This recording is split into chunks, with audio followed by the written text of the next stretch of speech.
Hello friends, welcome to my channel. स्वागत है आपका मेरे चैनल पे। मैं हरप्रीत पटेल बात करूंगा आपसे इस वीडियो में अधिगम के प्रकार के बारे में, जो कि बहुत ही महत्वपूर्ण टॉपिक है।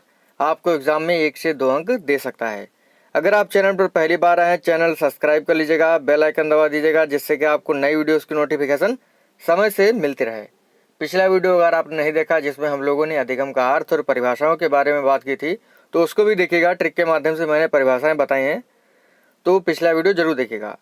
तो अगर आपको वीडियो अच्छा लगे, लाइक कर दीजिएगा, शेयर कर दीजिएगा। इस वीडियो में हम लोग बात करेंगे गहने के अधिगम के प्रकार के बारे में, आसबिल के प्रकार के बारे में, और औपचारिक और अनौपचारिक अधिगम के बारे में।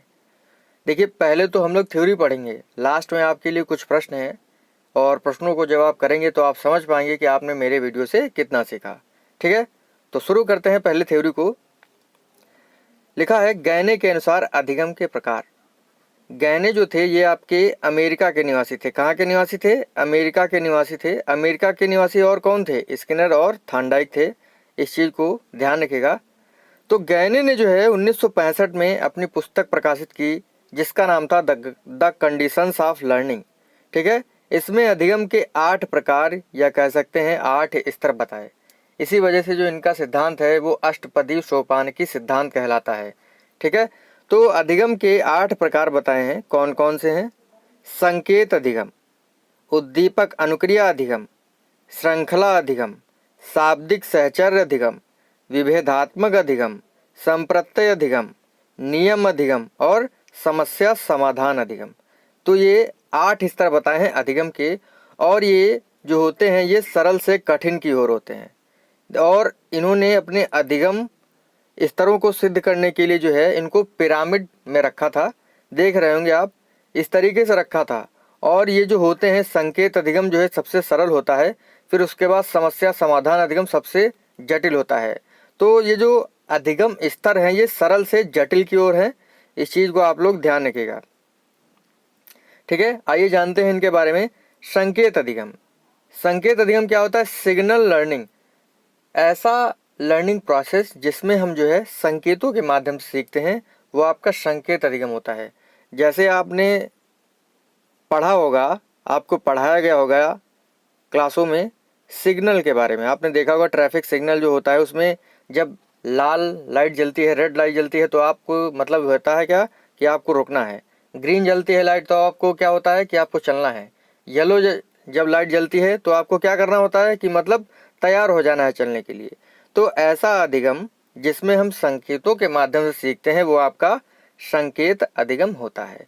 संकेत अधिगम जो है, गहने ने कहा, ये CR थ्योरी यानी अनुकूलित अनुक्रिया सिद्धांत से जुड़ा हुआ है। अगला है आपका उद्दीपक अनुक्रिया अधिगम। कह सकते हैं स्टिमुलस और रिस्पांस के द्वारा जिसमें सीखना होता है वो आपका होता है उद्दीपक अनुक्रिया अधिगम। जैसे आप छोटी क्लासों में जाते हैं तो छोटे बच्चों को सिखाने के लिए आप क्या करते हैं? रंगीन खिलौने, रंगीन जो है पेपर्स का यूज करते हैं। तो रंगीन चीज़ों को देख करके जो है बच्चे अनुक्रिया करते हैं और सीखते हैं। तो उद्दीपक और अनुक्रिया के माध्यम से जिस अधिगम में सीखा जाता है, यानी कह सकते हैं जिस अधिगम की प्रोसेस में सीखा जाता है उद्दीपक अनुक्रिया के द्वारा, वो आपकी उद्दीपक अनुक्रिया अधिगम कहलाता है। तो पहला आपका अधिगम कौन सा था? संकेत अधिगम। दूसरा था उद्दीपक अनुक्रिया अधिगम। इन पॉइंट्स को आपको ध्यान रखना है। तीसरा आपका है श्रृंखला अधिगम। कह सकते हैं क्रमबद्ध तरीके से सीखना जो है श्रृंखला अधिगम के अंतर्गत आता है। जैसे मान लीजिए जब आप हिंदी सीखने जाते हैं तो सबसे पहले क्या सीखते हैं? वर्णमाला सीखते हैं, छोटा बड़ा काखा काखा। उसके बाद जो छोटे शब्द सीखते हैं जैसे का और ला कल। फिर उसके बाद बड़े अक्षर सीखते हैं जैसे कमल। ठीक है, तो क्रमबद्ध तरीके से सीखना जो है श्रृंखला अधिगम के अंतर्गत आता है। तो पहला आपका कौन सा अधिगम था? संकेत अधिगम। दूसरा था उद्दीपक अनुक्रिया अधिगम। तीसरा था श्रृंखला अधिगम। चौथा था आपका शाब्दिक सहचर्य अधिगम। इसमें होता है जब आप जो है भाषा सीख लेते हैं तो भाषा के माध्यम से आप क्या करते हैं? छोटे छोटे वाक्य बनाना सीखते हैं, छोटी छोटी कविताएं कहानियां बनाना सीखते हैं। ठीक है, वर्बल एसोसिएशन लर्निंग। ठीक है, इस चीज को ध्यान रखिएगा। तो ये होते हैं आपके 4 अधिगम, और ये व्यवहारात्मक सिद्धांत पर आधारित है। इस चीज को आप लोग ध्यान रखिएगा।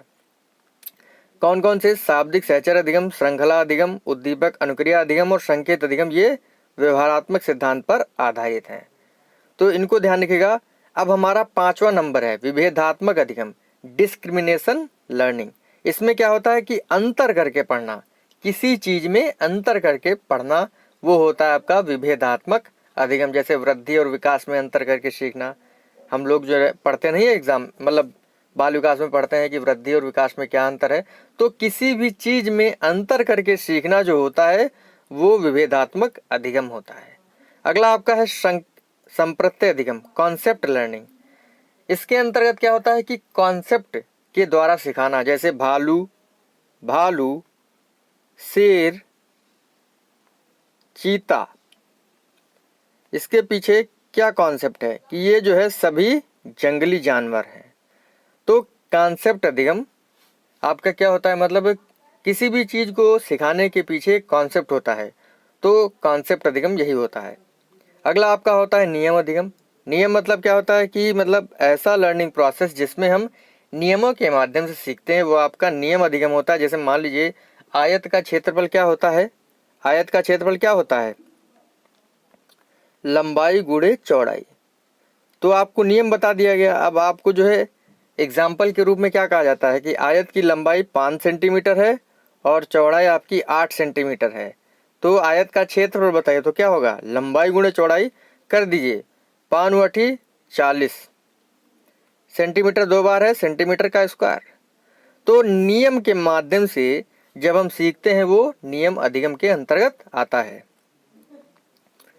तो लास्ट है आपका समस्या समाधान अधिगम, यानी समस्या को समाधान करते हुए सीखना जो होता है वो आपका समस्या समाधान अधिगम कहलाता है। ठीक है, तो आप समझ गए होंगे इनको। तो 8 स्तर बताए थे, कौन कौन से थे, संकेत अधिगम, उद्दीपक अनुक्रिया अधिगम, श्रृंखला अधिगम, शाब्दिक सहचर्य अधिगम, विभेदात्मक अधिगम, संप्रत्यय अधिगम, नियम अधिगम और समस्या समाधान अधिगम।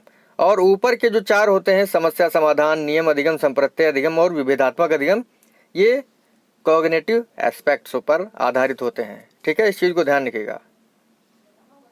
तो ये होते हैं अधिगम के 8 प्रकार। और अब जानेंगे आसबेल के अनुसार अधिगम के प्रकार क्या होते हैं। देखिए, आसबेल ने जो है अधिगम के 4 प्रकार बताए थे। एक था आपका पहला अभिग्रहण अधिगम, दूसरा बताया अन्वेषण अधिगम, तीसरा बताया रटकर अधिगम और चौथा बताया अर्थपूर्ण अधिगम। अभिग्रहण अधिगम क्या होता है, मतलब जब शिक्षक जो है बोल करके और लिख करके कोई चीज छात्रों को देता है तो छात्र जो है उसको हूबहू आत्मसात कर लेता है। तो आपका होता है अभिग्रहण अधिगम। अधिकतर शिक्षक जो है अभिग्रहण अधिगम को रटकर सीखना कहते हैं। ठीक है, दूसरा आपका अन्वेषण अधिगम, मतलब इसमें जो होता है खोज करके सीखना। जैसे आपने फिजिक्स है, केमिस्ट्री है, तो इसमें देखा होगा जो वैज्ञानिक होते हैं पुरानी अवधारणाओं पर जो है नए नियम खोज लेते हैं। तो ये होता है आपका अन्वेषण अधिगम। तीसरा होता है आपका रटकर अधिगम।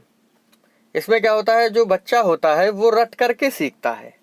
कोई भी चीज़ है, जैसे गणित के सवाल हैं, रटना नहीं समझना है, लेकिन बच्चा जो है एग्जाम में अच्छे अंक लाने के लिए उनको रट लेता है। तो ये होता है रटकर अधिगम। चौथा होता है अर्थपूर्ण अधिगम, यानी किसी भी चीज का अर्थ लेकर सीखना जो है अर्थपूर्ण अधिगम कहलाता है। तो आसबेल ने अधिगम के 4 प्रकार बताए थे। इस चीज को आप लोग एकदम दिमाग में बिठा लीजिए। ठीक है, तो ये तो आसबेल के थे। और भी मनोवैज्ञानिकों ने प्रकार बताए, जैसे औपचारिक अधिगम और अनौपचारिक अधिगम। औपचारिक अधिगम क्या होता है, देखिए ऐसा अधिगम जिसमें नियम की बाध्यता होती है। ठीक है, नियम कानून की बाध्यता होती है, वो आपका होता है औपचारिक अधिगम।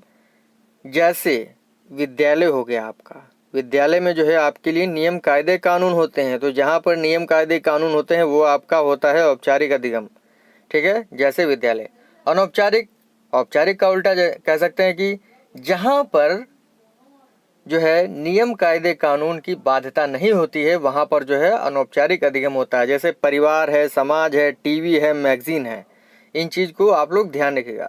तो ये होते हैं अधिगम के प्रकार गैनी के द्वारा, आसबेल के द्वारा और अन्य मनोवैज्ञानिक, जैसे औपचारिक और अनौपचारिक अधिगम। तो इन पर बात हो गई है। अब देखते हैं थ्योरी के बारे में, तो बात हो गई। अब देखते हैं ऑब्जेक्टिव के बारे में। या आपने मेरे वीडियो से कितना सीख लिया है। लिखा है गैने ने अधिगम के कितने स्तर बताए थे? 2, 4, 8, 6। गैने ने अधिगम के कितने स्तर बताए थे? तो बताइए कितने बताए थे? 8 बताए थे। सी ऑप्शन आपका सही होगा। 4 जो आपके शुरुआत के थे वो आपके व्यवहारवादी बिहेवियरिज्म एस्पेक्ट पर आधारित थे, और जो उसके बाद के थे, जो 4 ऊपर वाले आपने पिरामिड में देखे होंगे, वो कॉग्निटिव एस्पेक्ट्स पर डिपेंड थे। इस चीज़ को आप लोग ध्यान रखिएगा। कॉग्निटिव मतलब संज्ञानात्मक सिद्धांत पर आधारित थे, तो इस चीज़ को आप लोग ध्यान रखिएगा। अगला है औपचारिक अधिगम कहाँ होता है? समाज, परिवार, टीवी, स्कूल। औपचारिक अधिगम मैंने आपको बताया था, तो बता तो दिया है मैंने, अब आपको बताना है कौन सा ऑप्शन सही होगा। इसका ऑप्शन आपका डी सही है, स्कूल में, क्योंकि यहाँ नियम, कायदे, कानून की बाध्यता होती है। अगला है द कंडीशंस ऑफ लर्निंग पुस्तक किसकी है? 3 ऑप्शन है, एक ही होगा आपका, कौन सा होगा? पावलोव, स्किनर, गैने, तो ये आपके गैने होंगे। अगला है अर्थपूर्ण अधिगम, अन्वेषण अधिगम और अभिग्रहण अधिगम आदि के प्रकार बताए हैं अधिगम के किसने? स्किनर ने, रूसो ने, आसबेल ने, ब्रूनो ने। तो अर्थपूर्ण अधिगम, अन्वेषण अधिगम और अभिग्रहण अधिगम किसने प्रकार बताए हैं? ये बताए हैं आसबेल ने। अगला है गैने कहाँ के निवासी थे? रूस, फ्रांस, अमेरिका, इटली। गैने कहाँ के निवासी थे? ये थे अमेरिका के निवासी।